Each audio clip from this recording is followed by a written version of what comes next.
तो फ्रेंड्स आज हमारा एक छोटा सा सब्सक्राइबर ये हमें स्पीकर देकर गया है जो उससे ख़राब हो चुका है। उसे पहले ही खोल कर देखा है।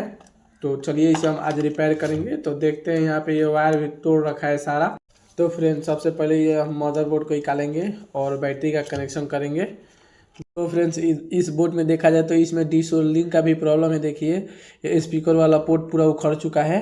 तो फ्रेंड्स इसमें जितना भी प्रॉब्लम था उसको हमने फिक्स कर दिया है। यहाँ पे डिसोल्डिंग का प्रॉब्लम था, वहाँ से मैंने 2 वायर निकाल लिया है और ऑन कर रहे हैं। तो देखिए ऑन हो जाएगा। देखिए ये ऑन हो जा रहा है।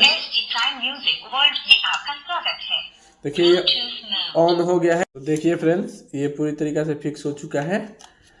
और तो गाइस आप लोग सपोर्ट नहीं करते हैं, प्लीज़ सपोर्ट कीजिए और इसी तरह के वीडियो देखने के लिए इस चैनल को सब्सक्राइब कर दीजिए।